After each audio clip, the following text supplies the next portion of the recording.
आपका वही हुसैन आया है जिसे आप चूमा करते थे, आपका वही हुसैन आया है जिसके बारे में आपने फरमाया है हुसैन जन्नती नौजवानों का सरदार है, आपका वही हुसैन आया है जिसके बारे में आपने फरमाया है कि हुसैन मेरा फूल है जो अल्लाह ने मुझे दुनिया में अता किया है, मेरा हुसैन सैयद है। हजरात गिरामी, मेरे आका हुसैन कहते हैं नाना, आपका वही लाडला हुसैन आया है जिसे आप चूमा करते थे। नाना, अपने लाडले का आखिरी सलाम कबूल कर लो। नाना, आपका नवासा बहुत दूर जा रहा है, नाना आपका नवासा मदीना छोड़कर जा रहा है।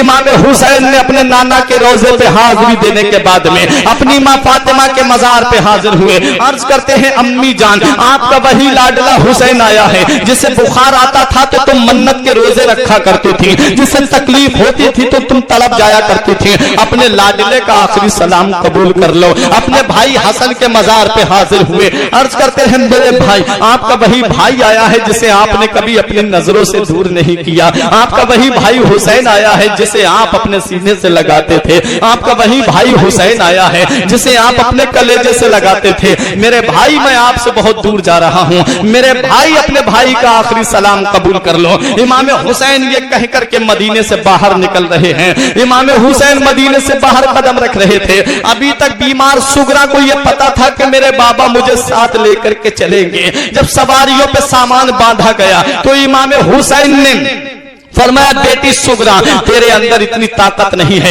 तेरे अंदर इतनी कुव्वत नहीं है, तेरे अंदर इतनी शक्ति नहीं है, तेरे अंदर इतना पावर नहीं है। बेटी, तुझे बुखार ने निढाल कर दिया है। बेटी, बड़ी कुल्फतों का सफर है, बेटी बड़ी दिक्कतों का सफर है, बेटी बड़ा लंबा सफर है, बेटी बड़ी कांटों का सफर है। मेरी बेटी, तू हमारे साथ कदम से कदम मिलाकर नहीं चल पाएगी। बेटी, तेरे अंदर इतनी ताकत नहीं है कि तू हमारे साथ चल सके। बेटी, तू मदीने में रहना। इतना सुनना था, हजरत सुगरा की आंखों से आंसू निकल पड़े। मेरे बाबा मुझे छोड़ करके जा रहे हो, मेरे बाबा मदीने में मुझे कौन संभालेगा? मेरे बाबा, मैं तकलीफ में हूँ, मेरी मदीने में तीमारदारी कौन करेगा? मेरे बाबा मदीने में मेरी पुरसान हाली कौन करेगा? मेरे बाबा मुझे मदीने में किसके सहारे छोड़ करके जा रहे हो? मैं बाबा कह के किसको पुकारूंगी? मैं अली असगर को कैसे देखूंगी? मैं अली अकबर को कैसे देखूंगी? मैं अपने भाई कासिम को कैसे देखूंगी? मेरे बाबा मुझे भी साथ ले चलो। इतना कहा, सुगरा बेहोश हो जाती हैं। इमाम हुसैन ने पानी के छींटे मारे, सुगरा को होश आया। कहा, बेटी तू यहीं पर रह, हमें जाने दे। कहा, बाबा मैं चल सकती हूँ। सुगरा खड़ी हुई, चंद कदम चल करके दिखाया। कहा, बाबा मैं चल सकती हूँ, मेरे अंदर इतनी ताकत है। कहा, और बेहोश हो गई।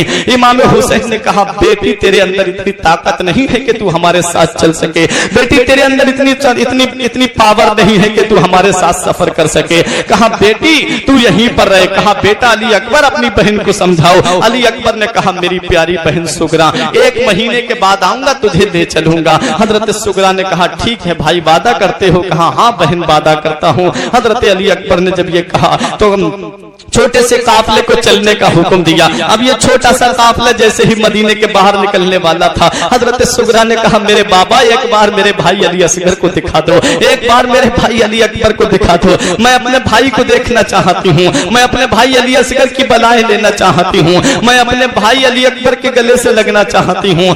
मेरे भाई का चेहरा मुझे दिखा दीजिए। हजरत सुगरा अपने भाइयों के चेहरे को देख रही हैं। उसे क्या पता था कि ये चेहरा आज के बाद देखने को नहीं मिलेगा। हजरत सुगरा की आंखों से आंसू निकल रहे हैं। मदीने की औरतें रो रही हैं, मदीने के बच्चे रो रहे हैं, मदीने के जवान रो रहे हैं, मदीने के बूढ़े ये देख करके रो रहे हैं। औरतों ने हजरत ज़ैनब का रास्ता रोक लिया। आप मदीने की जान है, आप मदीने को सूना करके मत जाइए, आप मदीने की सरजमीन को छोड़ करके मत जाइए। हम मदीने की सरजमीन पे जब आपको देखते हैं तो मुस्तफा की याद ताजा हो जाती है। आप मदीने को मत छोड़िए। हजरत ज़ैनब ने कहा, हमें मदीना छोड़ना पड़ेगा। इमाम हुसैन से बूढ़ों ने कहा, आप मदीने को छोड़कर मत जाइए। और मोहम्मद से बच्चों ने कहा, आप मदीने को छोड़कर मत जाइए। हजरत गिरहमी, लेकिन इमाम हुसैन ने पक्का इरादा कर लिया था, इमाम हुसैन ने पुख्ता इरादा कर लिया था। हुसैन ने कहा, सवारी को आगे बढ़ाया जाए। जब सवारियां चलने लगी तो हुसैन मुड़ मुड़ कर मदीने की तरफ देख रहे थे, हुसैन मुड़ मुड़ कर मदीने की सरजमीन की तरफ निगाह कर रहे थे। हजरत ज़ैनब ने कहा, मेरे भाई क्या देख रहे हैं? इमाम हुसैन फरमाते हैं मेरी प्यारी बहन ज़ैनब, जिसे दुनिया में कहीं चैन नहीं मिलता है, जिसे दुनिया में कहीं सुकून नहीं मिलता है, जिसे दुनिया में कहीं अमन नहीं मिलता है, जिसे दुनिया में कहीं अमान नहीं मिलती है, जिसे दुनिया में कहीं राहत नहीं मिलती है, उसे चैन हमारे नाना के मदीने में मिलता है, उसे राहत हमारे नाना के मदीने में मिलती है, उसे सुकून हमारे नाना के मदीने में मिलता है।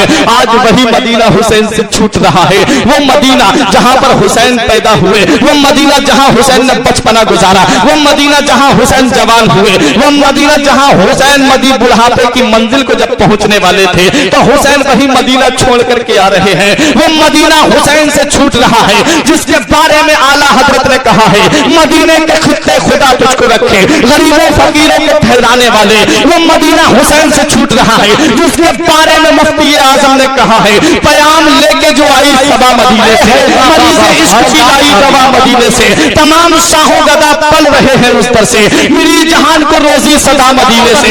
वो मदीना हुसैन से छूट रहा है जिसके बारे में अल्लामा हसन ने कहा अजब रंग पर है बहारे मदीना, जन्नतें हैं निसारे मदीना, मलाइक लगाते हैं आंखों में अपनी, सबो रोज खाते मज़ारे मदीना, और शरफ जिनसे हासिल हुआ अंबिया को वही है हसन इफ्तिखारे मदीना। वो मदीना हुसैन से छूट रहा है, वो मदीना जो कौनैन का ताज है, वो है जिसका दीदार मोमिन की मेराज है। जिंदगी में खुदा हर मुसलमान को वो मदीना दिखा दे तो क्या बात है। वो मदीना हुसैन से छूट रहा है जिसके बारे में शायर ने कहा था बुला लो फिर मुझे ऐ शाह बहरोबर मदीने में, बुला लो फिर मुझे ऐ शाह बहरोबर मदीने में, मैं फिर रोता हुआ आऊं तेरे दर पर मदीने में। वो मदीना हुसैन से छूट रहा है जिस मदीने के बारे में कहा है कि तसव्वुर में मदीने की गली है, वो मदीना हुसैन से छूट रहा है जिस मदीने के बारे में नबी ने फरमाया है जिसको हो सके मदीने में मरे तो वो मदीने ही में मरे, क्योंकि जो मदीने में मरेगा मैं उसकी शफाअत करूंगा। वो मदीना हुसैन से छूट रहा है जिसके बारे में बरेली के ताजदार ने कहा तैबा में मर के ठंडे चले जाओ आंखें ये शहर शफाअत नगर की है। हुसैन से मदीना छूट रहा है, हुसैन मदीने को मुड़ मुड़ कर देख रहे हैं, आंखों से आंसू बरस रहे हैं। मक्के की सरजमीन पे हुसैन पहुंचे हैं। मैं बताना यह चाहता हूं ये इस्लाम कैसा मजहब है, ये इस्लाम कैसा दीन है, ये इस्लाम कैसा धर्म है। इसी इस्लाम की खातिर, इसी मजहब की खातिर, इसी दीन की खातिर मेरे आका ने मक्के को छोड़ा था और मदीने की सरजमीन पे आए थे। मक्के की सरजमीन से हिजरत की मेरे आका ने और मक्के की सरजमीन पर कयाम किया। और जब इसी इस्लाम को बचाने की बात आई, इस्लाम को जब फैलाने की बात आई थी तो मेरे आका ने मक्का छोड़ के मदीने पे कयाम किया था। और इसी इस्लाम को जब बचाने की बात आई है तो हुसैन ने मदीना छोड़ करके मक्के में कयाम किया है। ये इस्लाम कैसा मजहब है। इस्लाम की फितरत में कुदरत ने लचक दी है, जितना ही दबाओगे उतना ही उभरेगा। फानूस बन के जिसकी हिफाजत हवा करे वो शम्मा क्या बुझे जिसे रोशन खुदा करे। बेशक बेशक सुभान अल्लाह सुभान अल्लाह। हुसैन मक्के की सरजमीन पे पहुंचे। इधर कूफे वालों को पता चला कि इमाम हुसैन ने यजीद की बैत नहीं की है, हुसैन यजीद की बैत से खुश नहीं हैं हजरात। तो कूफे वालों ने खत लिखना शुरू कर दिए। एक खत भेजा, दो खत भेजे, तीन खत भेजे, चार खत भेजे, 10 खत भेजे, 20, 30, 40, 50, 100, 150 खत इमाम हुसैन के पास लगातार आते रहे। जब 150 खत इमाम हुसैन के पास आए और ऐसी ऐसी बातें खत में लिखी हुई थी, ये जज्बा, ऐसी ऐसी जज्बाती बातें आप सुनेंगे तो कहेंगे। एक खत का मजमून मैं आपको सुनाता हूँ। एक खत में लिखा हुआ था हुसैन हमारा कोई अमीर नहीं है, हुसैन हमारा कोई रहनुमा नहीं है, हुसैन हमारा कोई रहबर नहीं है, हुसैन हमें कोई रास्ता दिखाने वाला नहीं है। हुसैन हम तुम्हारे वालिद अली के साथ थे, अब हम तुम्हारे हाथों पे बैत करना चाहते हैं। हुसैन तुम कूफे आ जाओ, हम तुम्हारा साथ देंगे, हम तुम्हारे कदम से कदम मिला करके चलेंगे, हम इस्लाम की तबलीग में आपका साथ देंगे। ऐसी बातें लिखी हुई थी। इमाम हुसैन ने हजरत अब्दुल्ला इब्ने उमर को बुलाया, अब्दुर्रहमान इब्ने अबू बकर को बुलाया, अब्दुल्ला इब्ने जुबैर को बुलाया। कहा ऐसा ऐसा खत कूफे वालों की तरफ से आया है। इन तीनों ने कहा आप कूफे मत जाना, कूफे वालों में वफा नहीं है, कूफे वाले वफादार नहीं हैं, उनकी गद्दारी बहुत मशहूर है। वो तुम्हारे वालिद के साथ गद्दारी कर चुके हैं, वो तुम्हारा साथ क्या देंगे। इमाम हुसैन ने फरमाया इतने खत 150 खत आए हैं, कोई ऐसे ही नहीं लिख देगा, कोई बात जरूर है जो मुझे बुलाया जा रहा है। इमाम हुसैन ने कहा इसकी तस्दीक के लिए मैं अपने भाई मुस्लिम इब्ने अकील को भेजता हूँ। मुस्लिम इब्ने अकील और उनके दोनों बच्चे जब कूफे की सरजमीन पे पहुंचे तो कूफे वालों ने बड़ी मोहब्बत से उनका इस्तेकबाल किया, बड़ी खातिर मदावरत की और बड़ी इज्जो इनकिसारी से इमाम मुस्लिम के साथ पेश आए। पूरे कूफे वाले इमाम मुस्लिम के हाथों पे बैअत हो जाते हैं। इमाम मुस्लिम ने जब उनका यह हाल देखा तो अपने भाई हुसैन को खत में लिख दिया, भाई यहाँ का माहौल बहुत अच्छा है, भाई यहाँ का माहौल बड़ा साजगार है, भाई जितनी जल्दी हो सके आप कूफे आ जाइए। इधर खत रवाना हुआ, इधर यजीद की तरफ से इब्ने जियाद गवर्नर बन के कूफे का आ गया। उस वक्त ये इब्ने जियाद बसरे में था, लेकिन जो कूफे के गवर्नर थे उनका नाम था नोमान इब्ने बशीर। ये बड़े नेक इंसान थे, अहले बैत से मोहब्बत करने वाले थे, लेकिन यजीद ने इब्ने जियाद को गवर्नर बना करके कूफे की सरजमीन का भेज दिया।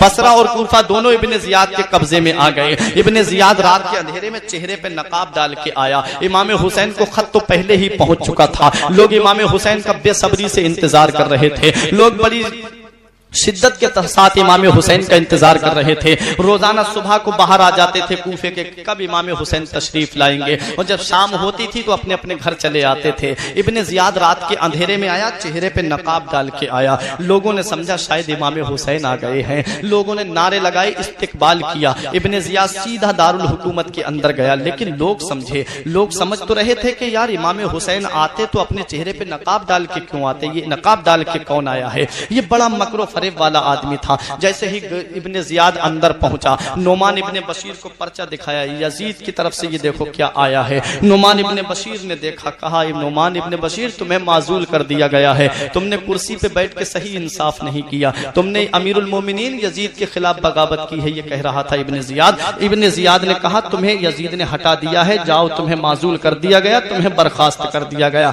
अब तुम कुर्सी पे से अलग हटो, अब हम कुर्सी पे बैठेंगे। अब इस जालिम ने जैसे ही बैठा और ऐलान कर दिया पूरे कूफे वालों को बुलाओ। सब कूफे वाले हाजिर हुए। कहा अगर किसी को अपने बच्चे यतीम कराना है, अगर किसी को अपनी बीबी बेवा कराना है, अगर किसी के कांधे पे सर भारी लग रहा हो तो वो हुसैन के भाई की बैअत करे, वरना बच्चे यतीम हो जाएंगे, बीबी बेवा हो जाएगी। तुम्हें पता नहीं है यजीद की हुकूमत चल रही है और मैं यहाँ का हाकिम बन के आया हूँ। इसकी जल्लादी बहुत मशहूर थी, ये कमीना जरा सी बात पे गर्दन उड़ा देता था। कूफे वाले डर गए।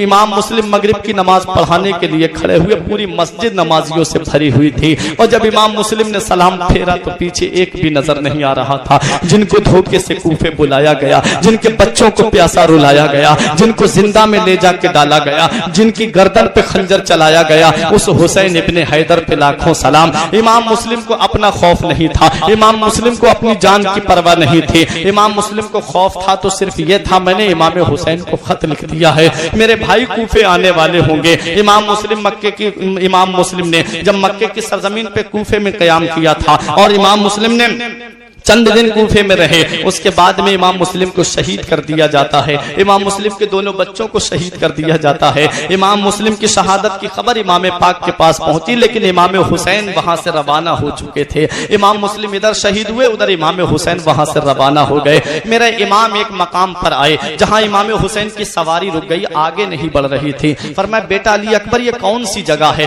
कहा बाबा इसे नैनवा कहते हैं। फरमाया क्या कोई दूसरा नाम भी है? कहा हाँ बाबा इसे करबोबला भी कहते हैं। मेरे इमाम ने फरमाया बस यही सवारी रोक दो, यहीं पर अपने अपने खेमे लगा लो, यहीं पर अपने अपने कजावे लगा लो, यहीं पर अपने अपने कजावे रख दो। और यही वो सरजमीन है जिसके बारे में मेरे नाना ने फरमाया है, यही वो सरजमीन है जिसके बारे में मेरे बाबा अली ने जंग सिफ़ीन से वापसी के मौके पे फरमाया था मेरा बेटा हुसैन यहाँ शहीद होगा। इब्ने जियाद ने एक लश्कर हुर की कमांडरी में भेज दिया, कहा हुसैन जहां मिले गिरफ्तार करके लाओ, हुसैन जहां मिले वहीं पर रोक दिया जाए। इमाम हुसैन के पास हुर आए। आने के बाद में हजरत हुर ने इमाम हुसैन से बातें की। इमाम हुसैन ने फरमाया मेरी चंद शर्तें हैं। पहली शर्त तो यह है कि मुझे यजीद के पास ले चलो, जो फैसला होगा मैं उससे बात कर लूंगा, आमने सामने बात हो जाएगी। हुर से कहा दूसरी बात यह है कि मुझे यहाँ जंगल में क्यों रोका है? हुर ने कहा कि ऐसा ही हुक्म दिया है इब्ने जियाद ने। हजरात गिरामी 2 मुहर्रम को इमाम हुसैन मैदान करबला में पहुंचे। 7 मुहर्रम मंगल के दिन इमाम हुसैन पे पानी बंद किया गया। जब 7 मुहर्रम तक ऐसे ही बातें चलती रहीं। जब इब्ने जियाद ने देखा कि कोई जवाब हुर की तरफ से नहीं आया कि हुसैन आए हैं तो कहाँ हैं, हुर को कहाँ रोका गया, हुर ने कोई जवाब नहीं दिया है, इमाम हुसैन कहाँ है, इस बारे में कोई जवाब इब्ने जियाद को नहीं मिला, तो उसने दूसरा लश्कर अमर इब्ने साद की कमांडरी में भेज दिया। कहा जाके सिर्फ 2 बातों में फैसला करना, या तो बैअत करें या یزید کی بیعت کریں یا جنگ کرنے کے لیے تیار ہو جائیں. اب عمر ابن سعد دوسرا لشکر لے کے آیا. کہا ہر کیسے نرمی سے بات کر رہے ہو, ارے حسین سے کہو کہ بس دو باتوں میں فیصلہ, یا تو جنگ کریں یا بیعت کرنے کے لیے تیار ہو جائیں. میرے امام حسین کے پاس جب یہ خبر پہنچی, امام حسین نے فرمایا اے ظالمو, اگر حسین یزید کی بیعت کرتا تو مدینے جیسی فضا کو چھوڑ کر نہیں آتا, اگر حسین یزید کی بیعت کرتا تو مکے جیسے امن والے شہر کو چھوڑ کر نہیں آتا. ارے حسین یزید کی بیعت نہیں کرے گا, حسین اپنا سر تو دے سکتا ہے لیکن فاسق و فاجر کے ہاتھ میں اپنا ہاتھ نہیں